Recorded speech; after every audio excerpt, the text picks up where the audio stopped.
Muy buenas tardes a todos los que nos acompañan en esta tarde de miércoles en este webinar que con la colaboración del Centro de Investigación en Políticas Públicas y Desarrollo Empresarial y la especialidad en APPs de la Universidad LID estamos realizando. Les damos la más cordial bienvenida a todos los que se han conectado a través de las redes sociales y por supuesto a nuestros panelistas.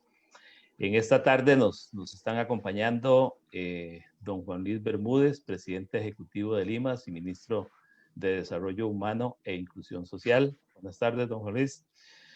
Muy buenas tardes a doña Leda Muñoz, directora ejecutiva de la Fundación Omar Dengo, una organización de la que todos siempre hemos oído conversar. Don Aitor Yodio, director ejecutivo de la Fundación Aliarse, una organización dedicada a impulsar el tema de las APP de desarrollo social en el país. Bienvenido, don Aitor. Y don Alan Saborío, miembro de la Junta Directiva de Horizonte Positivo y director a cargo del proyecto Costa Rica Fluye, una alianza público-privada recientemente suscrita entre el Ministerio de Economía y la Asociación Horizonte Positivo. Bienvenidos, muchísimas gracias por el espacio y de verdad que para nosotros es un gusto en la universidad poder compartir con ustedes este rato. El objetivo de este foro lo que busca es generar una discusión sobre la necesidad de fortalecer las APPs en nuestro país, dado el aporte que el uso de estas figuras pueden tener en el desarrollo de proyectos de diferente naturaleza y dadas la situación que todos conocemos de limitaciones fiscales que estamos enfrentando. Y por supuesto nos interesa que nuestros panelistas nos compartan su impresión de cómo ven ellos hacia adelante el desarrollo y la evolución de este tipo de figuras. Cada uno de los panelistas va a tener un espacio de 10 a 12 minutos para hacer su planteamiento, su comentario. Vamos a empezar con don Juan Luis, seguiremos con doña Leda, don Héctor y cierra las presentaciones don Alan. Al final de las presentaciones vamos a abrir un espacio para que todos los que nos están acompañando puedan hacer sus preguntas. Los instamos que de una vez en el chat empiecen a anotar sus dudas, sus inquietudes para hacer más ágil el proceso de atención de las consultas y poder atender, si no todas, por lo menos la mayoría. La duración del evento es de aproximadamente 1 hora y media, más o menos 50 minutos en la parte de presentaciones, 55 minutos y 30 a 40 minutos en la parte de preguntas. Indudablemente el futuro de las APP en Costa Rica es un tema que nos interesa a todos, sobre todo porque es un tema sobre el que se ha empezado a hablar muy fuertemente en los últimos tiempos. Y por supuesto que en un mundo donde lo de ayer es hoy muy diferente y donde lo de la normalidad dejó de ser normal y donde la incertidumbre es un criterio que más pesa en la toma de decisiones a corto plazo, yo creo que sí hay cosas que sí son seguras en toda esta realidad que estamos viviendo.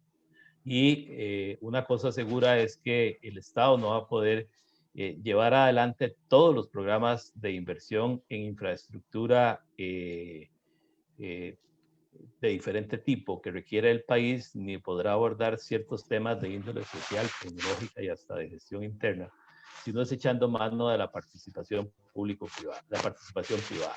Y por supuesto que en esta tarde pues, nos interesa, a partir de quienes ya han estado participando en proyectos de esta naturaleza, pues compartir esa experiencia y a partir del conocimiento y de lo que hemos aprendido en los procesos que hemos desarrollado, cuáles son los retos que tenemos y cómo podemos potenciar nosotros como país el uso de estas figuras. Así que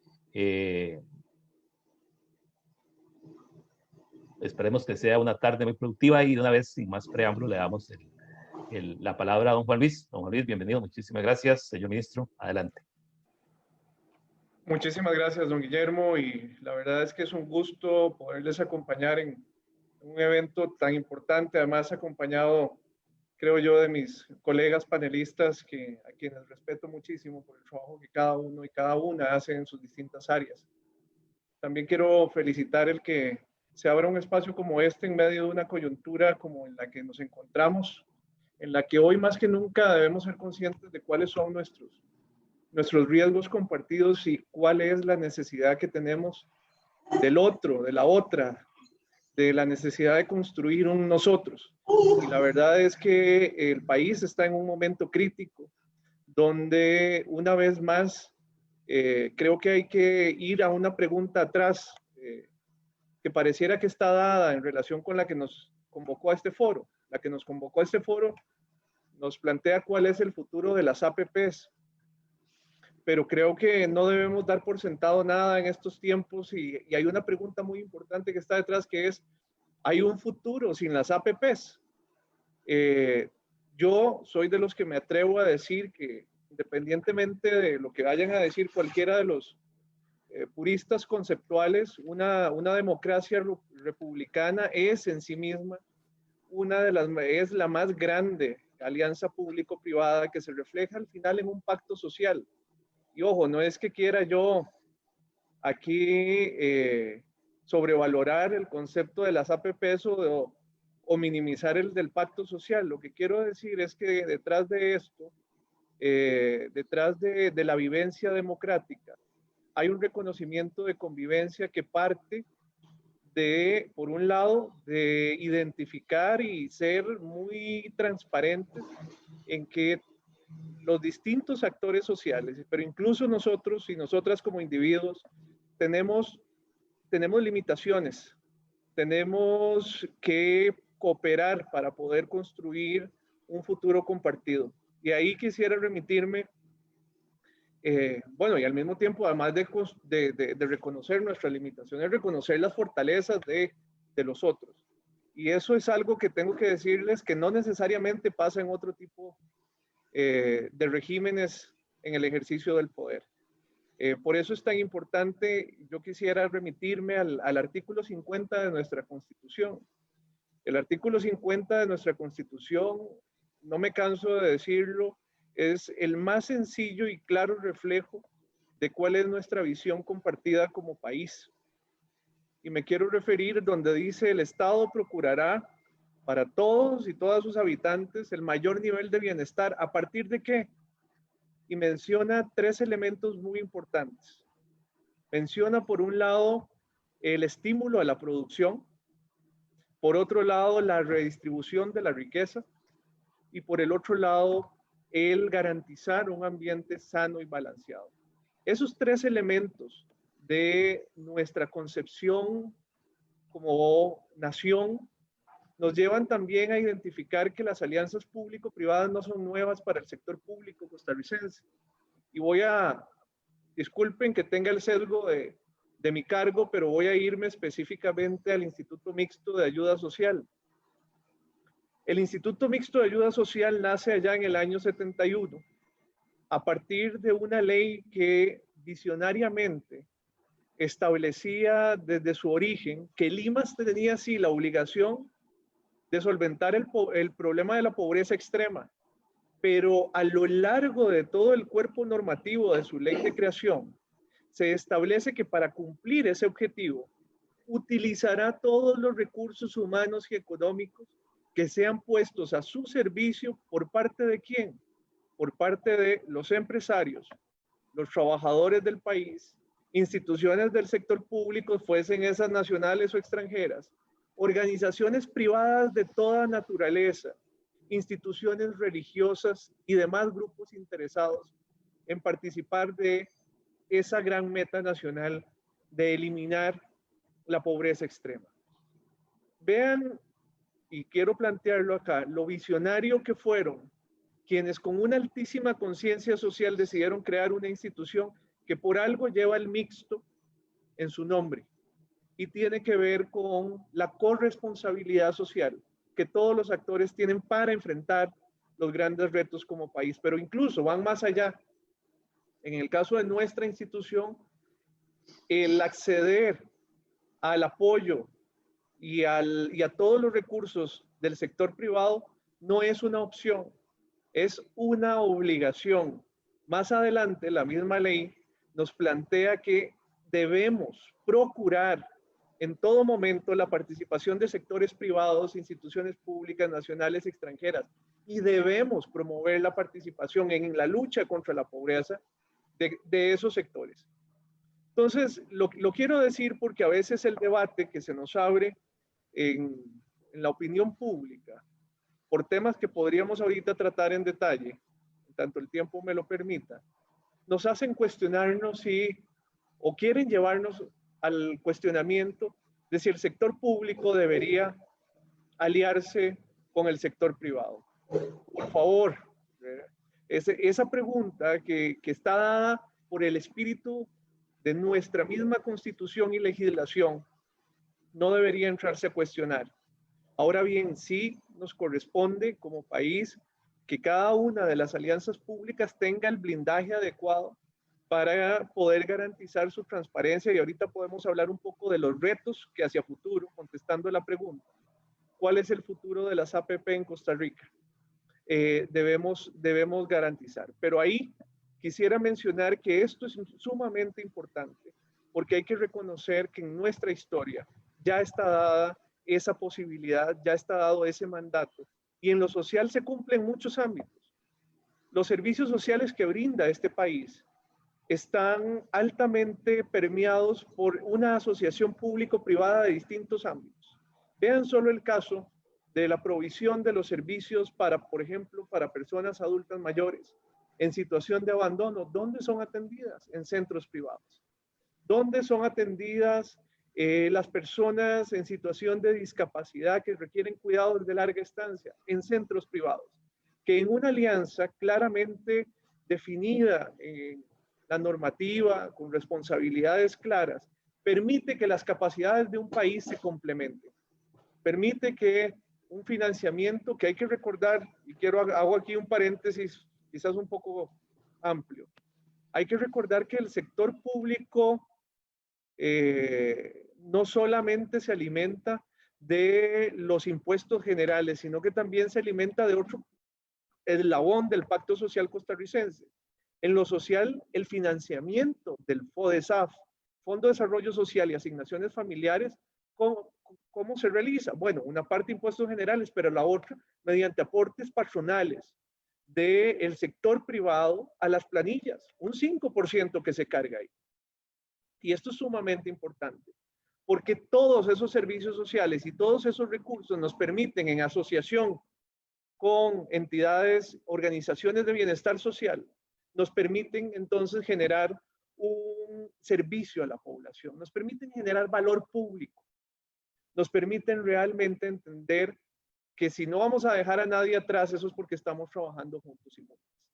En ese detalle, el IMAS tiene una serie de instrumentos que a lo largo de las distintas necesidades, sean proyectos comunitarios, sean proyectos de atención a población en situación de calle, sean intervenciones en prevención, sean intervenciones en protección social, ahí está el sector privado.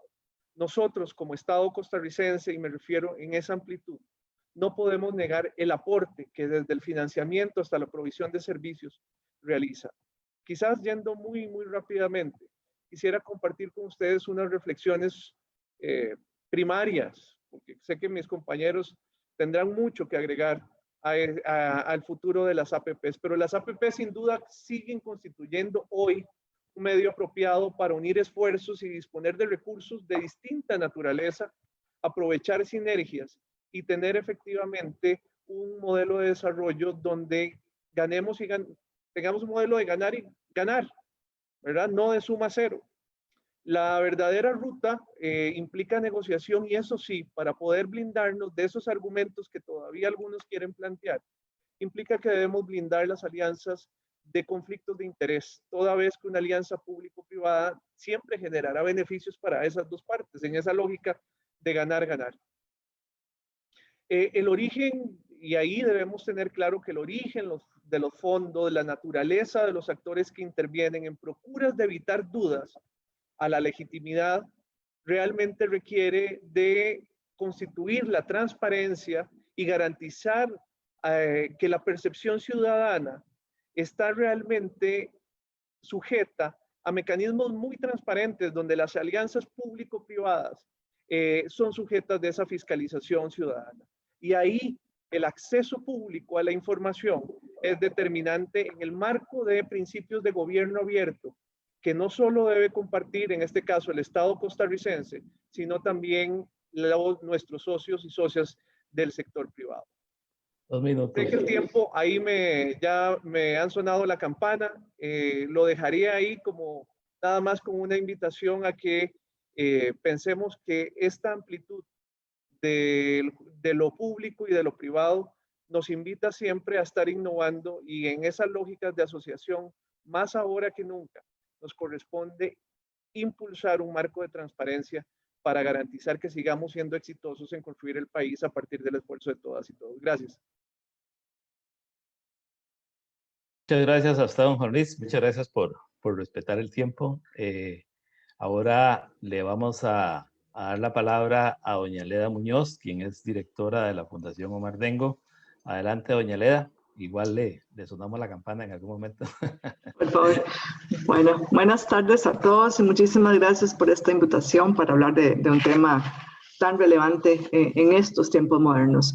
Me gustó mucho que el señor ministro le diera el tono que le dio a la participación de él, porque engarza con el tono mío, y yo también, con un sesgo que tengo profesional, quisiera hablar del futuro de las APPs, mirando por lo menos por un minuto su historia y evolución, porque me parece que es importante para entender lo que viene.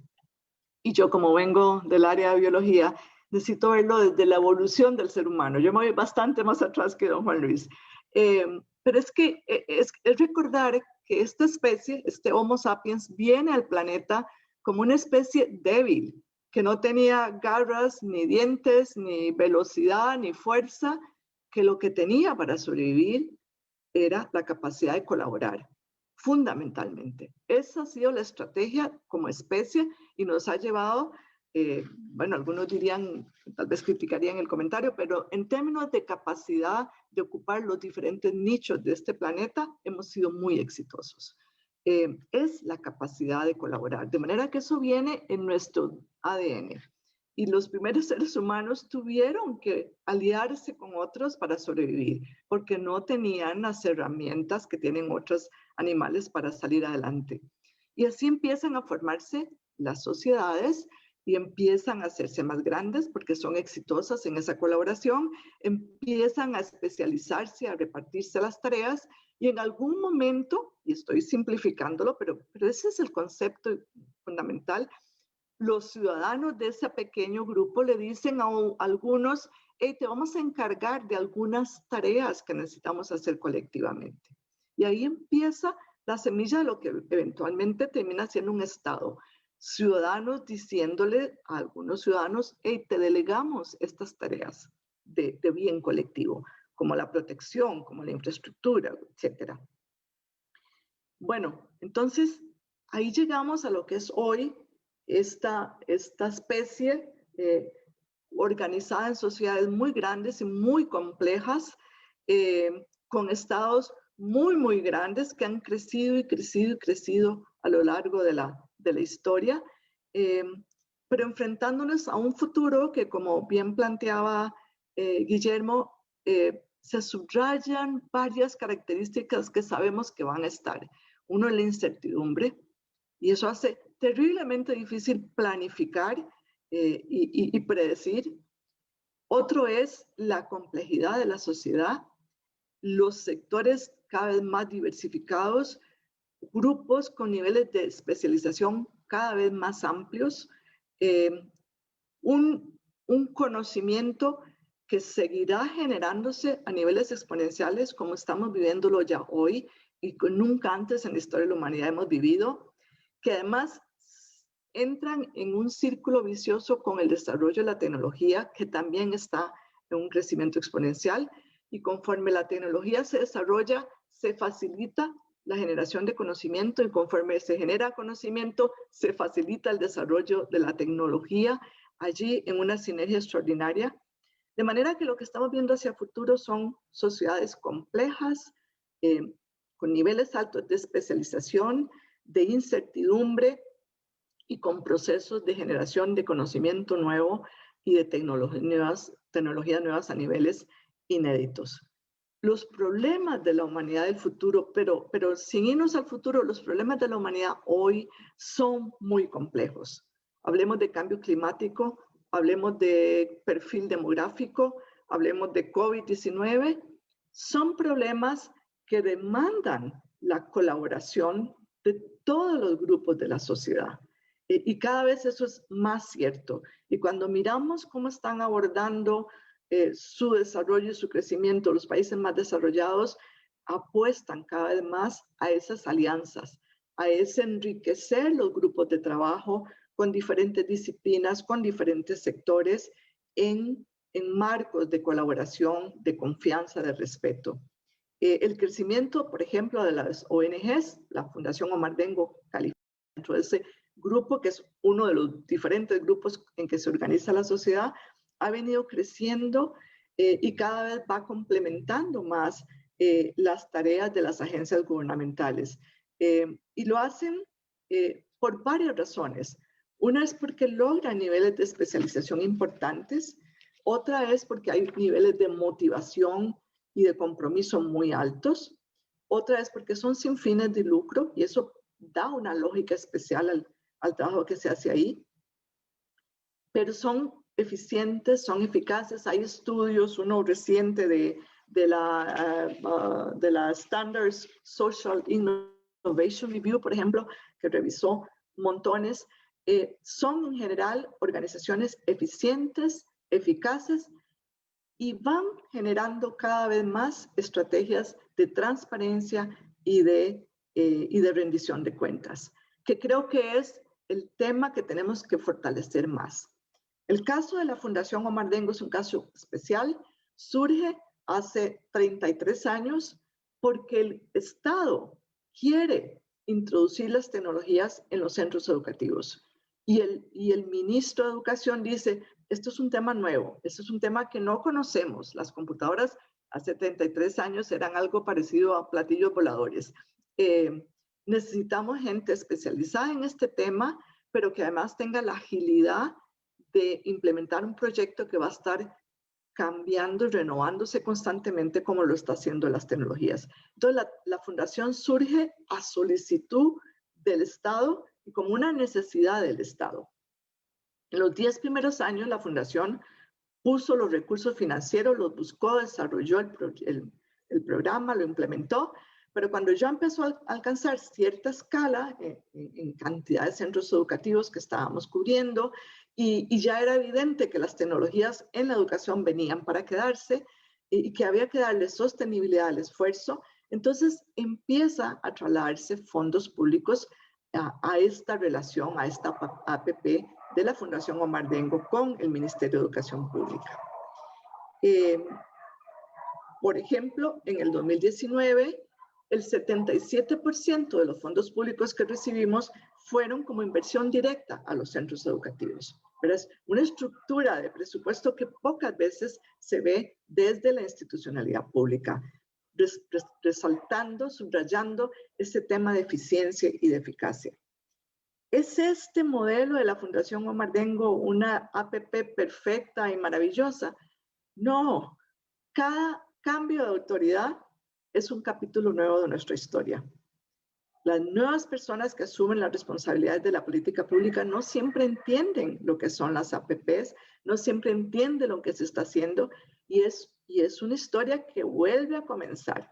Yo le digo a mi equipo, esto es como un matrimonio sin derecho a divorcio y además la pareja cambia cada rato, ¿verdad? Entonces tenemos que estar volviendo a conversar, volviendo a contar la historia. Sin embargo, yo tendría que decir que se ha logrado un programa que ha tenido continuidad en el tiempo, que ha sido sostenible, que ha logrado evolucionar, que está en mejora continua. ha logrado una organización con un nivel de especialización muy importante, y eso es crucial. Empezamos hace 33 años cuando no había internet. Imagínense los cambios que hemos tenido que nosotros también insertar en nuestra propia actividad. Y demostrando, y eso sí es importante demostrarlo, y por eso la evaluación y la acumulación de evidencia es fundamental en estas relaciones de APP. Tenemos que demostrarle a toda la sociedad, no solo al Estado, que somos eficientes, que sabemos usar ese dinero que se nos da en consignación. Nosotros, de la información que existe en el mundo, que no hay mucha, la verdad, pero de la que hay sobre programas de tecnologías y educación, la Fundación Omar Bengo maneja con el Ministerio de Educación Pública el programa más barato en términos de costo por estudiante que conocemos. Entonces, estamos hablando de que son relaciones que han dado y que han demostrado dar resultados importantes para la sociedad, pero que es importante tener esa evidencia constantemente y que es importante tener esa transparencia. Por ejemplo, todas nuestras compras son públicas, pueden meterse en nuestro sitio web, pueden meterse en el sistema de la Contraloría General de la República. Allí está toda la información, a quién se le hace el contrato, por cuánto tiempo, para hacer qué. Y eso es importante porque estamos manejando fondos públicos y esa transparencia debe estar allí. Entonces yo terminaría diciendo que hacia el futuro yo solo veo, y ahí retomo las palabras de Juan Luis, la posibilidad de un futuro en la colaboración, que además es el origen de nuestra especie, ¿verdad? En la medida en que logremos construir sociedades más complejas, que logremos avanzar hacia darle más bienestar a todos, más necesaria va a ser la colaboración de todos los ciudadanos, independientemente de qué forma de organización estén ellos dedicados. No me tuvo que cortar el tiempo. Oye, Lea, sí, muy ordenadita, muchas gracias. Bueno, ahora le damos la palabra a don Heitor Llodio, que como les decía antes, es el director de la Fundación Aliarse, una organización que ha venido impulsando desde hace rato en el país las alianzas públicas de desarrollo. Don Heitor va a compartir con nosotros una presentación, así que adelante, don Heitor.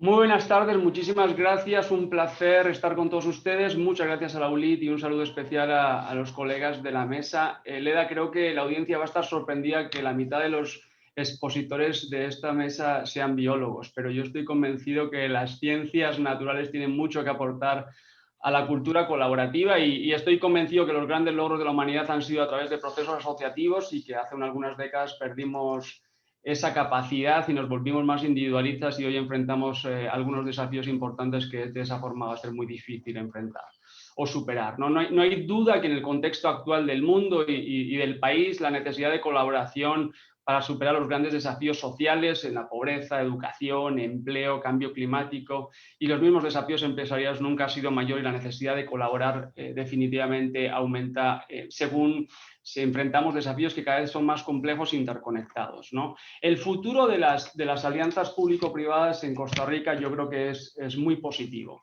y a alguno le sorprenderá que lo diga con esa claridad, ¿no? Pero sí es cierto que si el señor presidente de la República hace unos meses decía que si tan solo adoptáramos el concepto de que lo público y lo privado no son antagónicos, sino aliados naturales y necesarios y avanzaríamos años luz, es porque definitivamente las alianzas público-privadas que hoy sentimos que son tan necesarias tal vez no se están desarrollando con la normalidad y con la efectividad que todos esperaríamos, ¿no? Y esa colaboración público-privada definitivamente tiene que potenciarse en Costa Rica.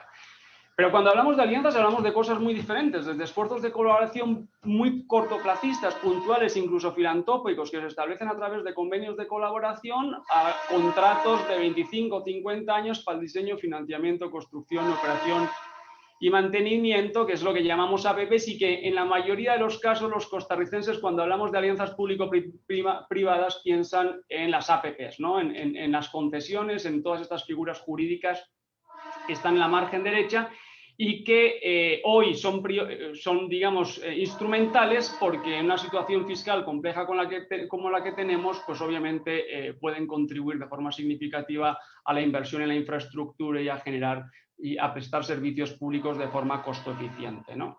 Pero por otro lado están las alianzas para el desarrollo, esos convenios de colaboración entre lo público y lo privado que, como decía, pueden ser para desarrollarse más a corto plazo, pero también a mediano y largo plazo y tener impactos transformacionales en el desarrollo del país, que generalmente se impulsan para iniciativas sociales o ambientales, ¿no? Y estas pretenden maximizar el impacto, la sostenibilidad y la escala de iniciativas de desarrollo y obviamente esa colaboración público-privada, ese proceso de co-creación entre lo público y lo privado para hacer frente a los desafíos sociales, ambientales, económicos y que tiene el país definitivamente contribuye no solo a fortalecer la democracia, porque participan todos los actores de la sociedad en la búsqueda de soluciones a través de estas alianzas, sino también la responsabilidad social del Estado.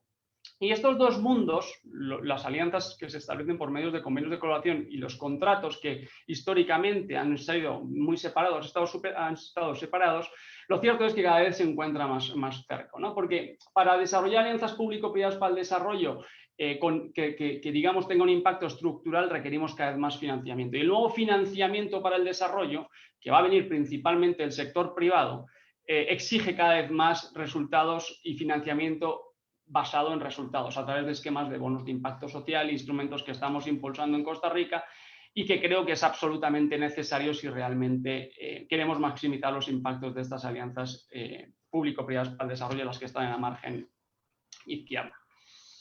Pero claro, enfrentamos unos desafíos considerables para impulsar las alianzas para el desarrollo. Esta lámina es del 2008, es decir, tiene ya sus años, ¿no? Y estos desafíos todavía hoy son realidad en Costa Rica.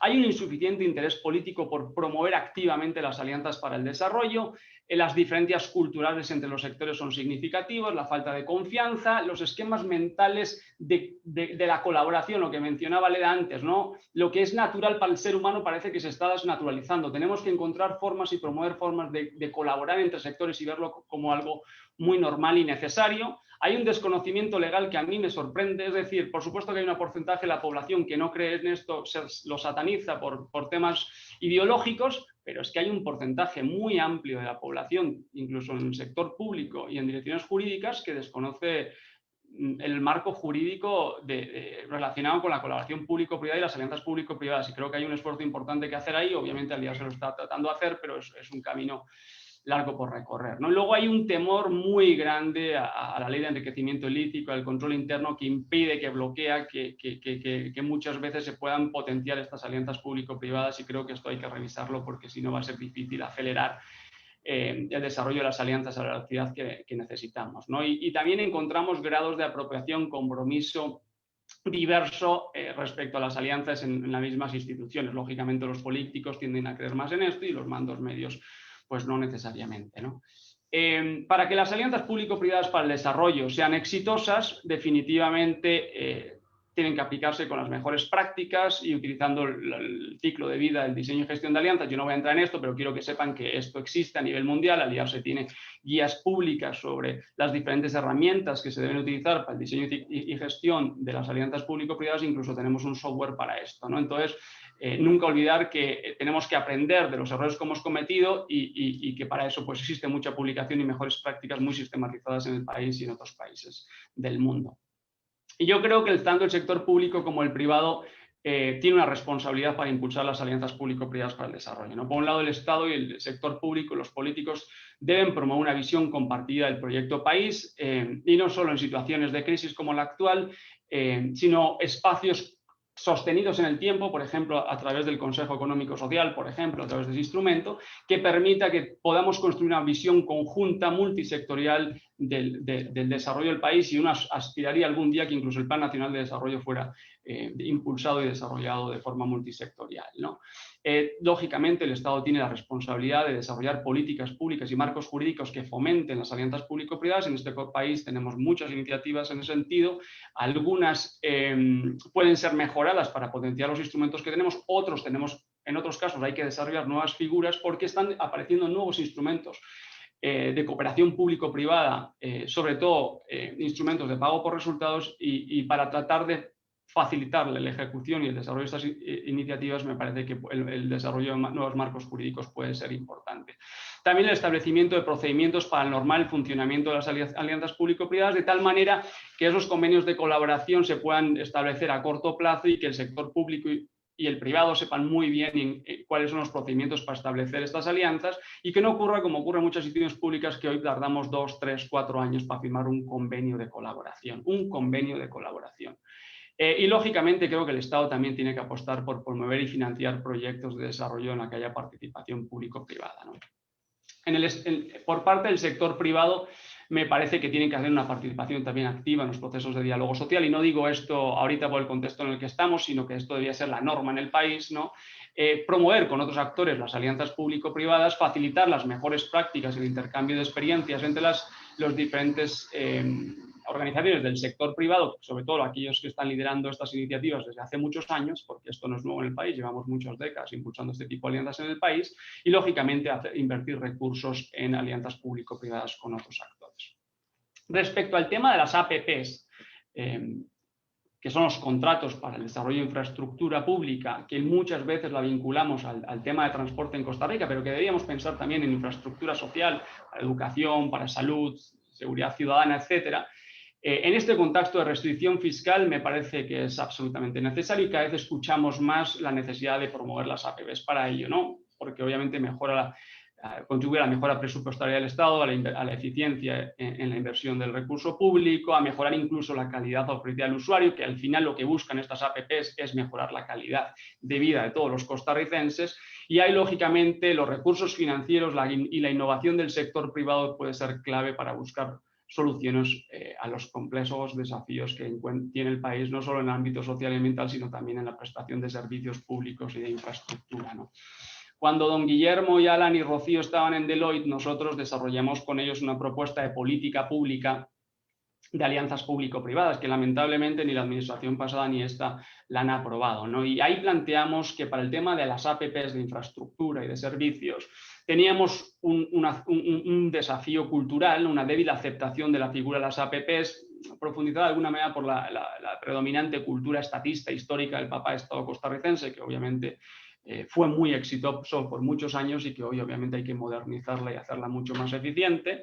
Pero además, y esto sí es un problema más grueso, ¿no? Hay un bajo conocimiento de qué son las alianzas público-privadas y cómo operan, tanto en los formadores de opinión, que en muchos casos han impactado negativamente en la imagen de esta figura, pero también en los tomadores de decisión, ¿no?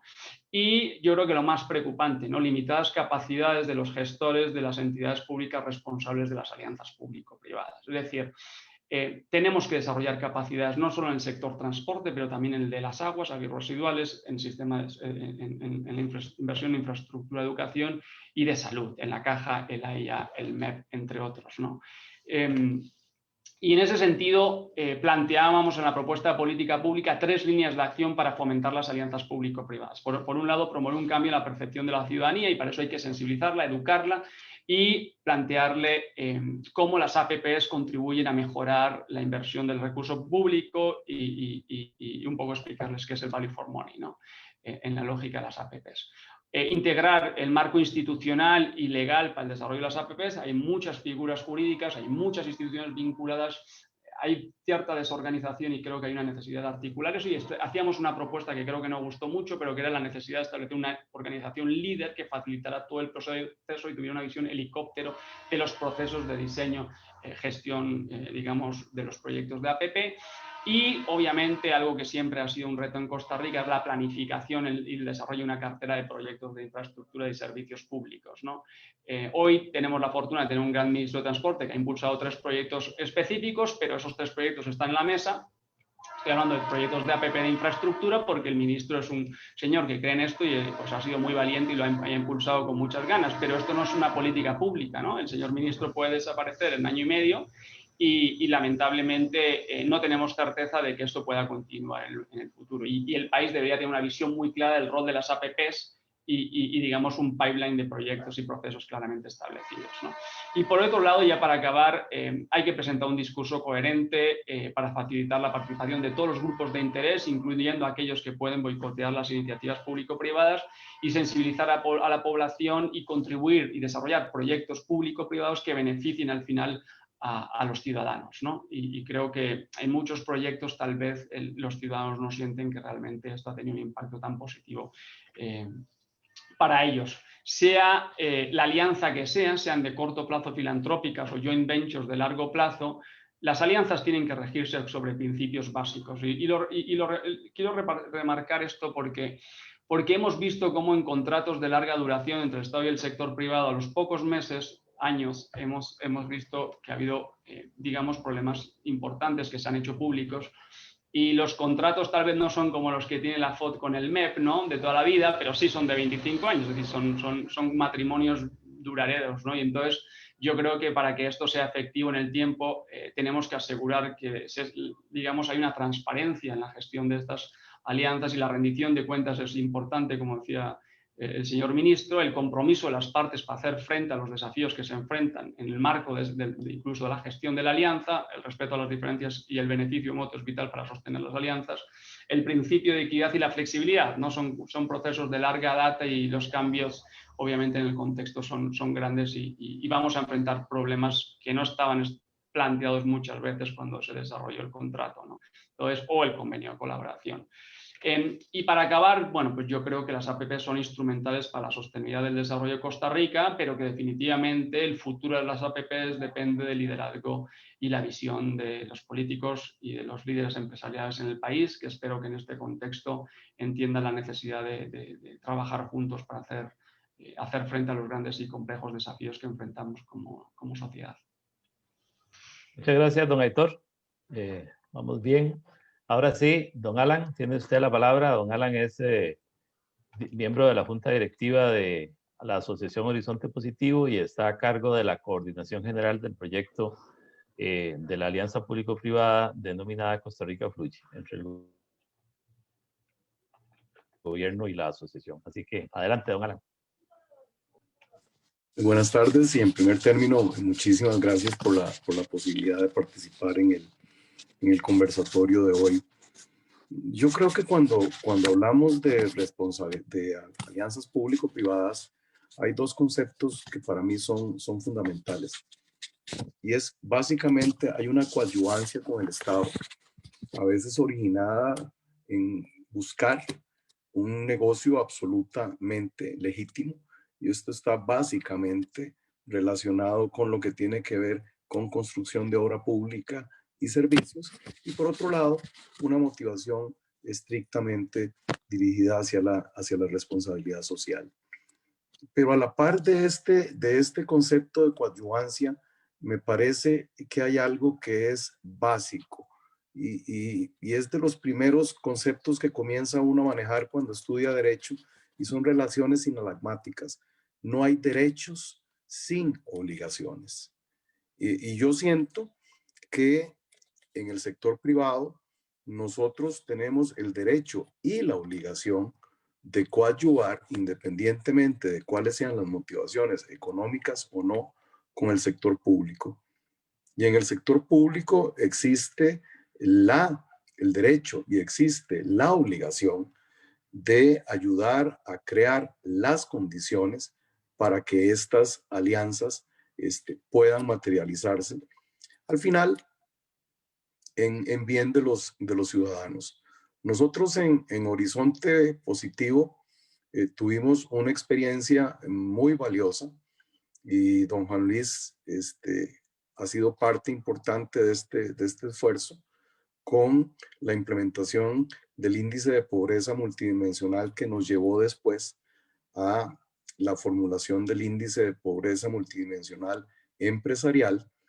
Y en la actualidad estamos trabajando en un proyecto, como bien decía Guillermo, que se llama Costa Rica Fluye, donde lo que pretendemos en una alianza público-privada con el Ministerio de Economía, Industria y Comercio es entrar a valorar la regulación de 25 instituciones del Estado, donde habrá también 5 municipalidades. Y entiéndase bien que no estamos hablando única y exclusivamente de trámites, que es lo que se ha hecho en este país, donde lo que se ha hecho es disminuir tiempos, hacer reingeniería de procesos, sino que estamos yendo un paso más allá, donde lo que pretendemos es analizar las regulaciones que a su vez generan trámites y los trámites se nutren de requisitos. Entonces esperamos iniciar un proceso de mejora continua dentro del Ministerio de Economía para que esto pueda ser llevado al resto de las 300 y tanto instituciones del Estado. Y esto nos ha generado ataques desde diferentes puntos de vista, donde pareciera ser que lo que existe es una lucha de carácter ideológico que no debería existir. Y es simplemente preguntarse si los privados deben de coadyuvar o no, deben aliarse o no con el sector público. Y volviendo y parafraseando a Juan Liz, esto no es un tema de querer o de poder, es que es una obligación que tenemos nosotros en el sector privado y es una obligación del Estado costarricense de proveer los caminos, las vías adecuadas para que esto se pueda materializar. Yo recuerdo que doña Elena Chacón siempre repetía la frase de que no hay empresas exitosas en sociedades fallidas. Y esto es absolutamente cierto. Entonces entra aquí una motivación de carácter financiero, entra una motivación de responsabilidad social, pero es instinto de supervivencia puro. Yo quisiera referirme, dicho lo anterior, yo quisiera referirme al tema estrictamente económico. Pasamos por una crisis, ya no solo la crisis política, sino la crisis de carácter financiero, que impide absolutamente llevar recursos a la infraestructura del país. Simple y sencillamente no hay forma posible de que el Estado costarricense siga manteniendo el ritmo de inversión que llevaba hasta la fecha, que esto en la medida en que no era ni siquiera se acercaba a lo que cualquier país que pretenda ser desarrollado debería de estar invirtiendo. Entonces, se hace muy importante el establecer la confianza, el que todos estemos claros de esta relación sinalagmática y que para que no se den problemas como los que se mencionaban en el largo plazo, el tema de una adecuada planificación y el tema de instrumentos adecuados es muy importante. Vean ustedes que en Costa Rica estamos empezando, pero hemos sido relativamente exitosos.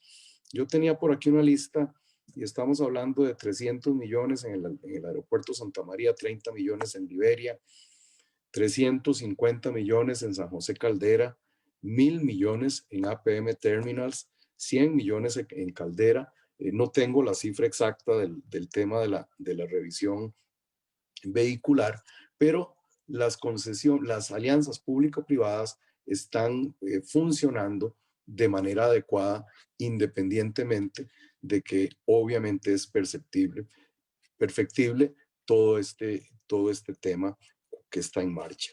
Pero yo quisiera llamar la atención, hablando del futuro, en que en un reciente estudio del Fondo Monetario Internacional en 21 países se determinó que el valor de la infraestructura promedio equivale aproximadamente al 65% del Producto Interno Bruto de los países. Y esto obviamente haciendo la diferenciación entre países con grados de desarrollo importantes y países como el nuestro. Y resulta ser que mucha de esta infraestructura se otorga, es parte de las obligaciones del Estado costarricense, pero hay mecanismos donde esta infraestructura podría monetizarse. Pónganse ustedes a pensar en las siguientes cifras. El proyecto Liberia Barranca cuesta $500 millones. Es construido con financiamiento externo y contrapartida del gobierno de Costa Rica. La Costanera Sur, en una de sus etapas, $100 millones. Chilamate, Vuelta Copper, 74 millones. Costanera Sur, 90 millones. Circunvalación Norte, 160 millones. Ruta 32, 160 millones. Obras impostergables de San José, San Ramón, 150 millones de dólares. Esta pequeña lista de una gran cantidad de obras que están en este momento gracias al empuje, y eso es cierto, de don Rodolfo Méndez. Yo decía en algún momento anecdóticamente que Costa Rica tiene que hacer una política pública en lo que se refiere a infraestructura, porque en este momento don Rodolfo tiene 84 años y resulta ser que es la tercera vez que es ministro de Hacienda. Cada 20 años le da un empujón a la infraestructura de este país, pero yo creo que seríamos muy desconsiderados con don Rodolfo de buscarlo dentro de 20 años, porque yo estoy seguro que va a estar muy bien de salud, pero ya va a tener 104 años. Entonces tenemos que cambiar. Y dentro de este cambio, me parece a mí oportuno, pensando en el futuro, dejar planteado aquí que si nosotros logramos monetizar las obras que ya están construidas, entonces vamos a lograr dos efectos que son absolutamente virtuosos. Por un lado, vamos a mezclar en el componente de APPs no solamente la construcción de obra, sino el componente de servicios. Y si nosotros logramos monetizar estas obras públicas que en este momento se ofrecen con carácter de gratuidad a los ciudadanos, al fin y al cabo algo pagamos por la vía de impuestos para poder honrar estas obligaciones, pero en realidad no tienen peaje, son absolutamente gratuitas y nosotros podríamos monetizar estas obras con el esquema de optimización de activos. ¿Y en qué consiste esto? En trasladar la infraestructura a privados para que bajo su riesgo la administren y todo el tema del mantenimiento de estas obras pueda sostener obras nuevas con fondos absolutamente frescos que no existen en la actualidad y que no hay forma posible de seguir subiendo el endeudamiento de Costa Rica. Entonces, les mencioné ejemplos por 1.500 millones de dólares. Estos 1.500 millones de dólares son aproximadamente 3 puntos del Producto Interno Bruto y con un esquema de optimización de activos que permite la ley de concesión de obra pública modificada en el 2019, podríamos permitirle a don Rodolfo que tenga un poco más de tranquilidad y no tener que buscarlo dentro de los siguientes 20 años. Yo creo que salí bien con el tiempo, Guillermo. Ya iba a sonar la campana ahora. Muchas gracias, muchas gracias. Bueno, ahora pasamos a la parte de preguntas.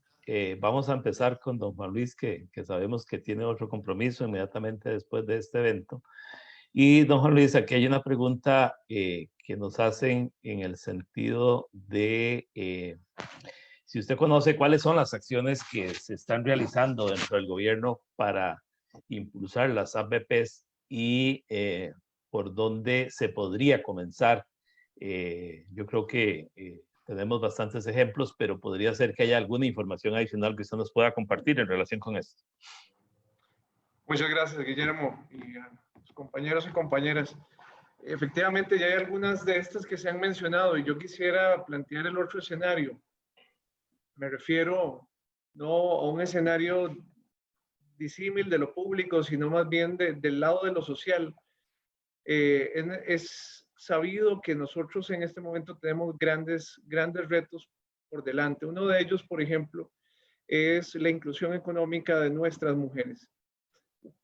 Y quiero ahí llevar una línea para llegar a una alianza pública que debemos construir. La incorporación de nuestras mujeres a la vida y a la independencia económica pasa por el hecho de que asumamos la corresponsabilidad social que tienen los cuidados y que en realidad históricamente hemos puesto sobre sus hombros para atender las necesidades de personas en situación de discapacidad, de las personas menores de edad en la casa, de los adultos mayores. Bueno, los recursos que hoy el país dirige a los servicios de cuidado y desarrollo infantil son un 4% del FODESAF. Estamos hablando de alrededor de unos 25.000 millones al año. Con eso llegamos a una cobertura equivalente a la de un 7% de la población entre 0 y 12 años, que es la que cubre la red de cuidado. ¿Cómo hacemos en una situación fiscal como la que tenemos hoy para poder extender esos servicios que a su vez permitan que nuestras mujeres se capaciten, que trabajen estando tranquilas de la nutrición, del estímulo, de la socialización que tienen sus niños y niñas? Si no tenemos de dónde echar mano, ya no podemos endeudarnos más, lo decía don Alan. Bueno, ese es uno de los ejemplos donde nosotros creemos que la construcción de un modelo de pago compartido en el cual podamos combinar incluso algunas de las líneas de financiamiento que mencionó don Aitor. Por ejemplo, los bonos de impacto social son una alternativa. El pago compartido en donde sector privado, sector público, la familia o incluso gobiernos locales nos facilitan el poder machear fondos para lograr el financiamiento de la extensión de cobertura es una de las líneas que estamos impulsando. Igualmente, estamos impulsando una política nacional de los cuidados que nos permitirá sin duda llevar esa lógica de corresponsabilidad a otros niveles comunitarios donde necesitamos del apoyo del sector privado. En términos generales, el extender servicios que hoy requiere nuestra población más vulnerable, ya debemos comprenderlo como una obligación de tener que echar mano de financiamientos innovadores que van en la línea incluso también de titularizar algunos flujos y poder garantizarle al Estado los recursos necesarios para estas urgencias que hoy quedan más descubiertas que nunca frente a la pandemia. Quizás lo dejo en términos generales poniendo un ejemplo muy concreto.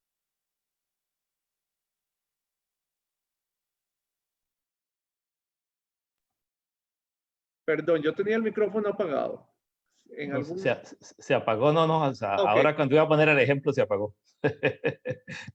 Ok, no, listo, lo dejaría así para no ya aprovechando, don Juan Luis, que todavía está con nosotros, también nos preguntan que si hay algo que se esté haciendo en el tema de desarrollo agrícola. ¿Usted tiene conocimiento desde el ministerio? ¿Se está haciendo se está desarrollando proyectos en relación con estos temas? Bueno, es que aquí en nuestro país no hay desarrollo agrícola, sino es de la mano con el sector agropecuario y con todas las estructuras, ya sean las corporaciones, ya sean las cooperativas, ya sean las asociaciones de productores. No obstante, sí es sumamente importante apostarle al tema de la innovación y sé que ahí el ministro de Agricultura viene desarrollando algunas alternativas que nos permitan, porque vean esto, a ver, la identificación de las necesidades comunes pasan también por una confluencia y una convergencia de conocimientos y saberes. Hoy, más que nunca, el trabajo que se realiza en el sector agropecuario, si queremos que sea competitivo, si queremos que la productividad permee actividades que históricamente no lo han sido, tiene que haber una convergencia de conocimientos y saberes. ¿Cómo se da? Les voy a poner un caso muy concreto en donde Limas está trabajando. En Isla Venado tenemos uno de los grupos que Limas está impulsando, porque además la gente piensa en IMAS y piensa en solo subsidios, pero estamos impulsando un proceso para la producción acuícola en este caso de ostras. Y realmente ese trabajo, ¿cómo lo hemos hecho? Lo hemos hecho mediante el acompañamiento del sector público, de universidades y también mediante el financiamiento de una comunidad que se ha logrado realmente unir alrededor de la necesidad de generar ingresos para sus familias y llevar un plato de comida a la mesa, pero no con la lógica de pedirle al Estado que me traiga el plato de comida, sino el de impulsar una actividad innovadora en un contexto donde creamos empleos azules, es decir, aquellos vinculados al buen uso de los recursos marítimos en este caso, y donde podemos generar desarrollo sostenible bajo ese modelo que les mencionaba, que es el de nuestro artículo 50 constitucional. Entonces, este tipo de actividades, una de los más importantes será el plan, y quiero ponerlo como ejemplo, el plan estratégico de acuicultura que se lanzó el año anterior y que sin duda es un ejemplo perfecto para impulsar alianzas público-privadas y llevar desarrollo y empleo ya no de espaldas al mar, sino de cara a esa riqueza que tenemos en esa gran parte de nuestro territorio nacional. Muchas gracias, don Juan Luis. Muy amable por participar en este evento y por la atención a las preguntas. Doña Leda, usted planteaba cuando hacía su presentación un tema importante y ese es un tema que está acá dentro de las preguntas. Es la recopilación de evidencia de todo el trabajo que se hace, porque usted decía, cada cambio de gobierno hay un cambio de socio ahí. Ya, creo que ya está el perrito. Pero... Está bien, está bien. Usted nos decía que estaba todo el tema de recopilación de evidencia, que ustedes hacen los procesos de compra con base en, son procesos de compra públicos. Entonces aquí nos preguntan cómo se puede mejorar la transparencia en el manejo de estos fondos, a partir de la experiencia de ustedes en la participación de estos, en este tipo de proyectos. ¿Cómo es que ustedes han venido gestionando todo este tema y le dan confianza a los administrados, a los ciudadanos y a la administración de que las cosas se están manejando bien? Usted nos puede contar de su experiencia. Ok, vamos a ver. Nosotros tenemos fiscalización directa de la Contraloría General de la República y del Ministerio de Educación Pública. Digamos, esa idea de que no hay rendición de cuentas o de que eso no es cierto. Nosotros tenemos el presupuesto, lo aprueba la Contraloría, la liquidación del presupuesto lo vuelve a aprobar la Contraloría, lo aprueba el Ministerio de Educación Pública. Tenemos auditorías periódicas del Ministerio de Hacienda, del Ministerio de Planificación, de manera que los mecanismos de rendición de cuentas, digamos, están ahí. Y hay toda una normativa que la Contraloría General de la República ha generado para los entes privados que manejan fondos públicos. Entonces, el que quiera saber, tiene muchas formas de conocer, desde nuestro sitio web hasta el Ministerio de Educación Pública, la Contraloría, etc. Yo sí quería decir un par de cositas. Un poco retomando lo que Aitor planteaba, todavía hay mucho desconocimiento en la ciudadanía, pero también en el sector público de lo que son las alianzas público-privadas. Todavía hay mucha desconfianza y mucho temor. Solo les pongo dos ejemplos de dos cosas que están pasando ahora. Hay dos proyectos de ley en este momento que estarían atentando contra todo lo que estamos hablando aquí. Uno dice que el proyecto plantea de que si se le van a hacer, si el sector privado, cualquier organización va a trabajar con fondos públicos, no se le puede reconocer los gastos de administración de ese proyecto. Pero tienen que trabajar, no sé, gratuitamente y poner toda la maquinaria de administración de los fondos sin reconocimiento de ningún costo. Bueno, eso es no comprender lo que son estas relaciones y devolvernos en el tiempo. Y hay otro proyecto de ley en este momento que quiere modificar la ley de administración pública para que todo el que maneje fondos públicos, aunque sea privado, tenga que apegarse a la literalidad de la ley. Explico para todos los que no saben. Ay, perdonen el perrito, pero es que se metió un perro allá al fondo. En este momento la Fundación trabaja con la ley de administración pública, con los principios de la ley de administración pública, pero no con la literalidad de la ley. Eso quiere decir, por ejemplo, que los plazos que nosotros podemos poner pueden ser más cortos.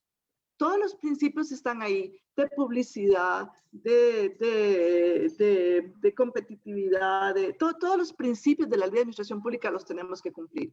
Pero podemos, por ejemplo, poner plazos un poco más cortos. Eso nos da una gran agilidad que nos permite que las compras nuestras sean muy oportunas en el tiempo, muy ágiles, muy flexibles. Bueno, hay un proyecto de ley que quiere cambiar esa ley de administración para que todas las personas que manejen fondos públicos, aunque sean del sector privado, tengan que apegarse a la literalidad de la ley de administración pública, eliminando el valor agregado, una gran parte del valor agregado que pueden traer las APPs a estos proyectos.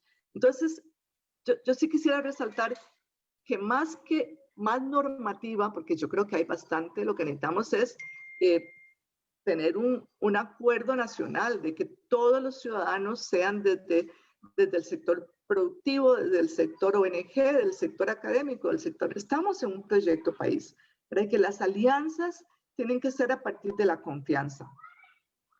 Y tal vez para hacer un comentario, ya para cerrar un poquito más positivo, a ver si el perro me deja, les quería contar que también en otras áreas, o tal vez, a ver cómo lo planteo. Yo quisiera que empezáramos a ver el tema de la infraestructura tecnológica como parte de todo esto que ustedes han estado hablando de infraestructura, ¿verdad? Y que cuando empiecen a calcular su peso dentro de la economía, empiecen a contabilizarla, ¿verdad? Las carreteras del futuro van a ser más bien digitales, ¿verdad?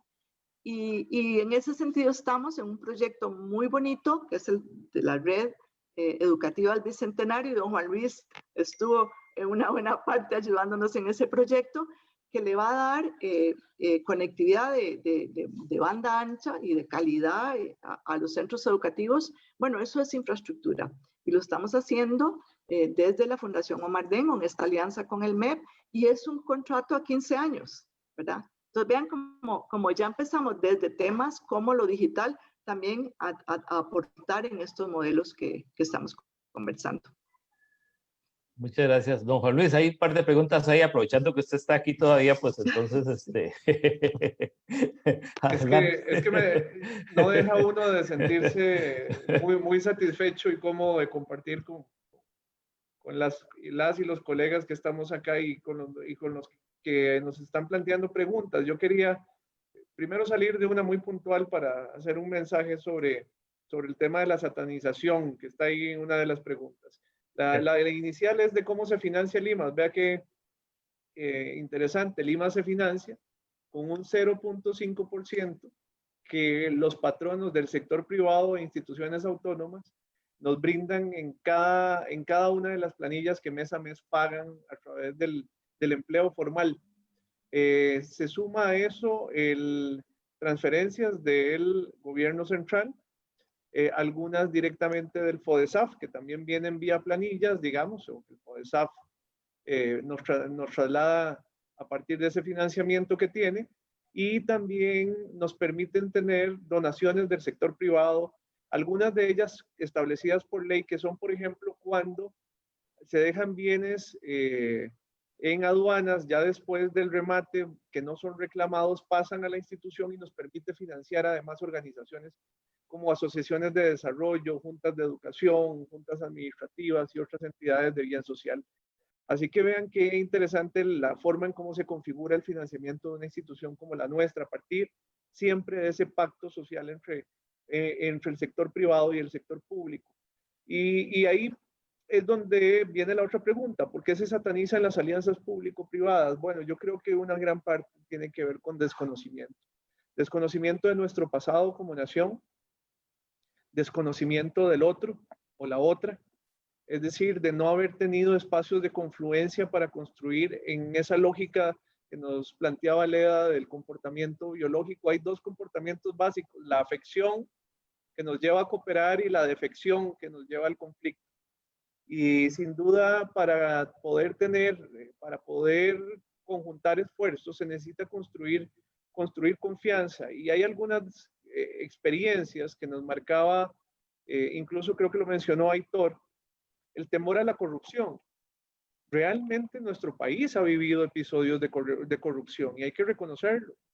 ¿Por qué? Porque no estaban bien definidas las líneas entre los intereses que estaban de por medio, no estaba abierto la relación en ese momento de lo público y lo privado al escrutinio de la sociedad, y ahí es donde es un gran reto como país, insisto. que las alianzas público-privadas no se complejicen necesariamente a través de grandes normativas y creo que sí, hay que clarificar conceptos, sí hay que tener un lenguaje común, sí hay que plantearnos el marco de esa transparencia, pero es principalmente esa apertura a un escrutinio general lo que nos puede permitir construir experiencias exitosas y que las que desarrollemos en los distintos ámbitos. Leda nos planteaba uno, que es el de la infraestructura tecnológica. Yo creería que hay que llevar el concepto, hay que evitar que el concepto de las alianzas público-privadas se nos restrinja a un espectro simplemente de la infraestructura. Hay que llevarlo al tema de la inversión en infraestructura, sí, de la inversión en tecnología, sí, de la inversión en lo social y de todo el ámbito común de convivencia que pueda tener la sociedad.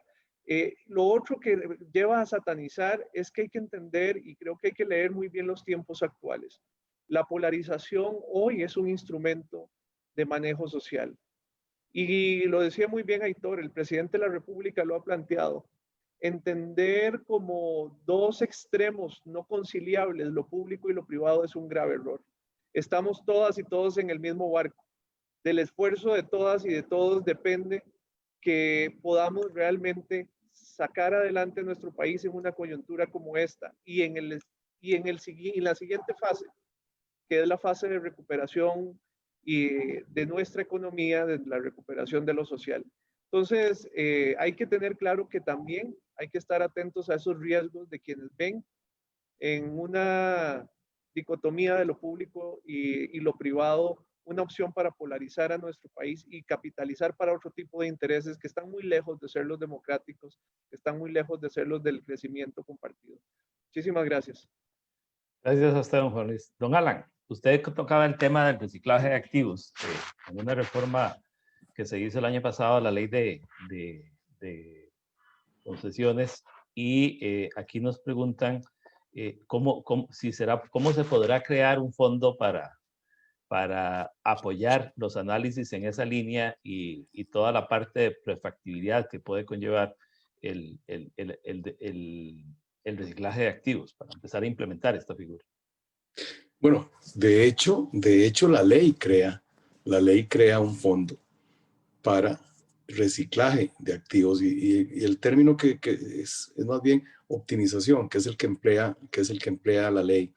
Y esto es realmente importante porque hablábamos hace un rato de que en el tema de alianzas público-privadas, específicamente en el tema de concesiones, es importante incluir el componente de servicios. Y en segundo lugar, mencionaba también de la importancia de la adecuada planificación y los estudios previos. Y si no, vean ustedes lo que está ocurriendo en esta famosísima carretera de San Carlos, o lo que ocurrió en aquel ramal que conectaba a PM Terminals. Entonces, al Estado costarricense le ha significado una erogación monstruosa esta falta de planificación, esta falta de estudios previos, y la verdad es que en Costa Rica a ratos funcionamos por la vía de la ocurrencia. Entonces, no se trata de optimizar un activo, hablemos por ejemplo de Liberia, sino que se tienen que establecer los estudios previos, una adecuada planificación para que en el momento en que salgan los carteles, estos carteles permitan, además de absoluta transparencia, que estos procesos licitatorios que van a terminar traduciéndose en contratos se nutran básicamente de una planificación adecuada y no necesariamente de las ocurrencias, que es con lo que desafortunadamente trabajamos en este país.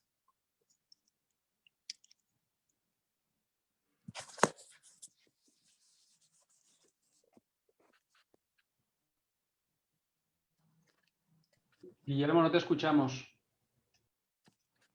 Perdón, sí. No, te decía que hay mucho interés aquí en el tema de las APP de desarrollo y sobre todo preguntas vinculadas con el reglamento que se emitió hace algún tiempo para el desarrollo y fomento de las alianzas público-privadas de desarrollo en el sector público. Se habla de, digamos, del deber que tienen las instituciones de crear protocolos para poder desarrollar proyectos bajo estas figuras. Se habla de la importancia, digamos, de cuánto se ha realmente echado mano del uso de esta figura. Vos conocés el reglamento, podés conversarnos del tema de los protocolos, por dónde anda la cosa. Sí, muy bien. Ese reglamento se impulsó a finales de la administración pasada y lo que pretendía era de alguna manera establecer los procedimientos para que las instituciones públicas definieran cuáles sean los pasos para crear estas alianzas para el desarrollo, alianzas público-privadas para el desarrollo, ¿no? Esos convenios de colaboración. Como he dicho antes, hay instituciones públicas que requieren 2, 3, 4 años para firmar un convenio de cooperación, lo cual es absolutamente inaceptable. Y eso se da porque muchas instituciones públicas, aunque ustedes no lo puedan creer o no os cueste creerlo, no tienen establecidos los procedimientos, es decir, no saben por dónde se inicia y cómo llegamos a la firma final del proceso. Y el MEP es un excelente ejemplo de eso, lamentablemente. Entonces, el protocolo, el objetivo del protocolo era que las instituciones públicas establecieran qué entendían por alianza público-privadas, en qué áreas prioritarias consideraban que querían trabajar con el sector privado y cuáles eran los procedimientos para establecer la alianza, ¿vale? Y si ha habido avances, hoy el MEP, el Ministerio de Cultura y Juventud, tiene protocolos de alianzas público-privadas y el SINAC tiene ya una estrategia de alianzas público-privadas. Aliarse, por cierto, ha estado apoyando estos esfuerzos. Y hemos invitado incluso a nuestro amigo el ministro, le hemos ofrecido apoyo, igual que lo hemos hecho con el Ministerio de Trabajo y con otras instituciones donde consideramos que es importante que de alguna manera se establezcan los procedimientos para el establecimiento de las alianzas público-privadas y los temas prioritarios para que el sector privado sepa claramente cuáles son los temas que le interesa a la institución pública y cuando vaya a apoyar esfuerzos específicos en una institución, prioricen lo que es estratégico para el Ministerio o la institución pública correspondiente. Entonces, yo creo que ha habido avances. Es cierto que el protocolo y el reglamento establece que todas las instituciones tienen que tener esos protocolos y obviamente pues hay muy pocas instituciones que todavía lo tienen, pero me parece que es lo más básico que puede hacer una institución pública para dar inicio a un plan de trabajo exitoso en relación a la colaboración con el sector privado y pues todas las instituciones públicas que estén interesados en hacerlo, que nos lo hagan saber, porque desde Alianza le hemos estado apoyando y no voy a decir que lo vamos a hacer todo en orden, pero en el pasado lo hemos hecho como fue con el Ministerio de Educación Pública, ¿no? Ok. Igual hay una pregunta aquí abierta que si alguno de ustedes conoce proyectos de APP que se estén desarrollando a nivel de municipalidades. ¿Ustedes tienen experiencia de aliarse con municipalidades del sector? Sí. A ver, yo creo que ideas, como suele ocurrir en este país, hay muchas, ¿no? Proyectos concretos, ¿no? Sí puedo decir que hemos hecho gracias al apoyo del BID y facilitado por la Unión Nacional de Gobiernos Locales y nosotros como asesores técnicos, hemos hecho un estudio de factibilidad para crear el primer centro de transferencia de residuos valorizables para toda la provincia de Cartago.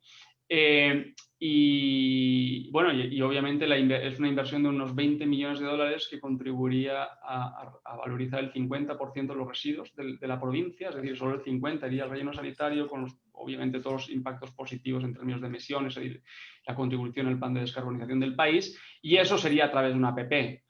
En una alianza, primero que hay que crear una empresa pública, digamos municipal, una empresa de inversión pública municipal, que licitaría los residuos de toda la provincia y bueno, ya hay interés de la Municipalidad de Desamparados, también está interesado en involucrarse. Ahorita vamos a hacer un estudio para incorporar a la Municipalidad de Desamparados, entonces creo que va a ser un proyecto, digamos, público-privado, municipal, que sería referente en un tema que además en el cual tenemos grandes desafíos en el país, ¿no? Y creo que la valorización de los residuos a través de una iniciativa de estas puede ser una solución importante y significativa para Costa Rica.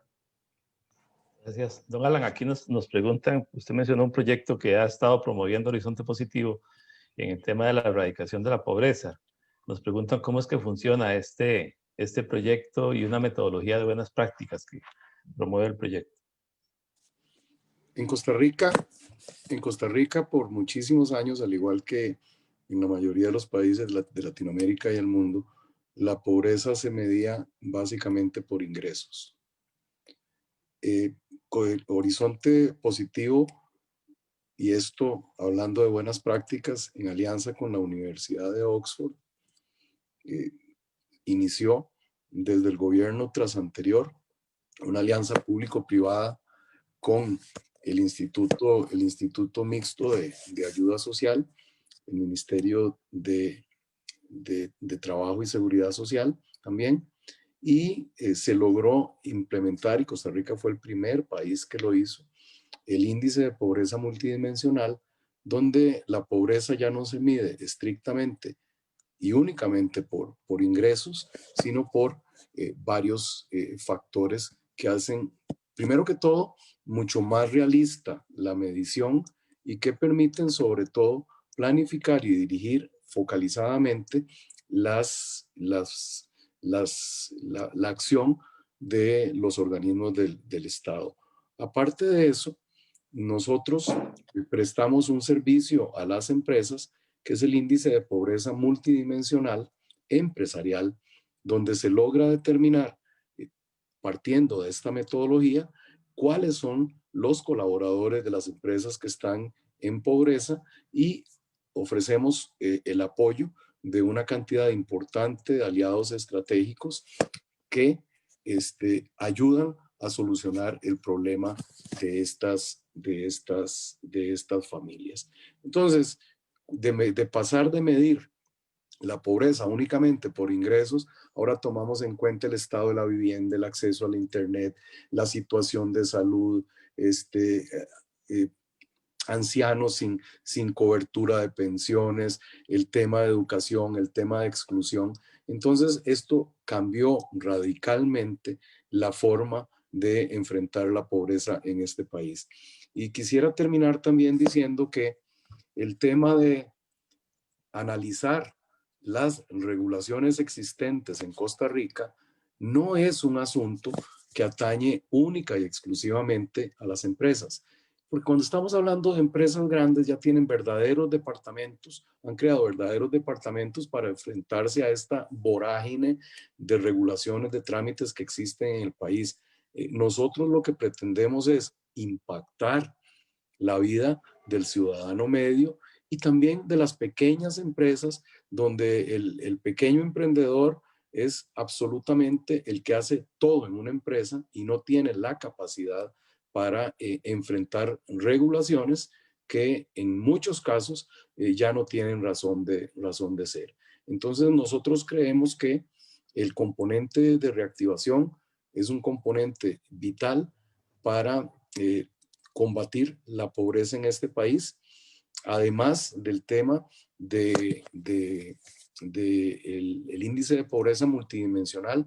Nosotros colaboramos también con el tablero de gerencia social que utiliza en este momento el Instituto Mixto de Ayuda Social, y la verdad es que nos sentimos muy orgullosos de este trabajo realizado en alianza público-privada. No obstante, que en los últimos días hemos sido de alguna forma el blanco de gente que pretende satanizar las alianzas público-privadas. Gracias, don Alan. Doña Leda, tenemos aquí una pregunta general relacionada con el tema de la pandemia y la crisis que ha generado esta pandemia. Y la pregunta es, ¿cómo van a incidir en el futuro de las APP toda esta situación que estamos planteando? Me parece que usted lo planteaba al inicio de su presentación, pero tal vez valdría la pena retomarlo. Está en mute, doña Leda. En el ámbito de la educación, la pandemia vino como a zarandear un poco a los sistemas educativos del mundo entero. Y creo que la educación post-pandemia será otra. No sus grandes objetivos, no, pero sí la forma en que se organiza la educación, la forma en que interactúan los estudiantes y los docentes entre sí, etcétera, etcétera. Y creo que fue un área en que la apropiación tecnológica había tardado muchísimo en llegar. A diferencia de otras áreas del quehacer humano, donde las tecnologías rápidamente fueron adoptadas y adaptadas para las necesidades de cada disciplina, en educación se estaba muy pasivamente recibiendo lo que se produjera en algún lado, más con visiones comerciales, que eran la motivación de la producción, y no había una apropiación suficiente que nos hubiera permitido reaccionar distinto a la pandemia. Para hablar de educación y pandemia y tecnologías, para hablar del futuro, la pandemia es solo uno de los eventos que vamos a estar enfrentando una y otra vez en el futuro, ¿verdad? Y son problemas complejos que no se resuelven desde un ministerio exclusivamente y que demandan esfuerzos de toda la ciudadanía. Entonces me parece que la pandemia vino como a recordarnos eso, que somos todos, ¿verdad? Pues, me parece que ahí ha sido importante. Yo quería retomar, si tengo tiempo todavía, que usted me preguntó sobre evidencia y no le contesté, me fui por lo de transparencia nada más.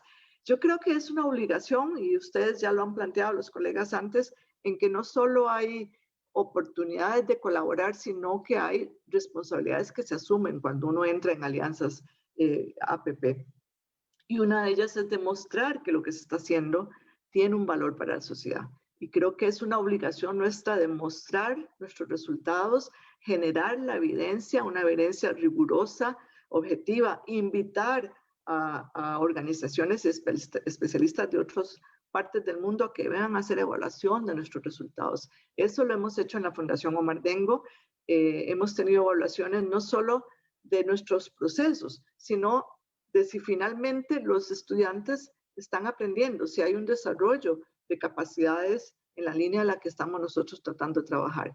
Pero y eso me parece que son los elementos que la ciudadanía, el Estado, debieran considerar en el desarrollo de estas relaciones, ¿verdad? Y no tanto estar inhibidos ante el temor de la corrupción. Yo creo que, como ustedes dijeron, ha habido corrupción, hay corrupción y probablemente siga habiendo. Yo creo que tenemos que entender mejor cómo manejar el riesgo de la corrupción para que no sean camisas de fuerza que inhiban la innovación, la colaboración, etc. Yo creo que eso es una gran tarea pendiente.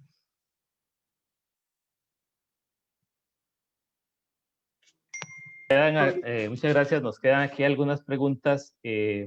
Vamos a ver si ya se creó el fondo para los estudios de preinversión de APP. Sí, se fue creado en la ley 9701, la ley que crea la figura de la optimización de activos, y se financia con un porcentaje del impuesto al ruedo. Se había estimado que, de acuerdo a la recaudación que tenía históricamente el impuesto, el CNC podía recibir alrededor de $6 millones anuales para esto, pero con la situación en la que estamos, pues posiblemente va a recibir mucho menos en este y en los próximos años. El otro tema es se pregunta cómo se pueden crear cuadros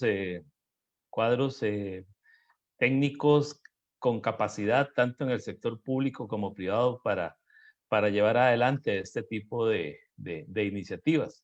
Precisamente la ULIT ha visto una necesidad en la formación de cuadros técnicos, y por eso comentaba al principio que este evento además está organizado como parte de la especialidad en APPs que arrancamos ayer.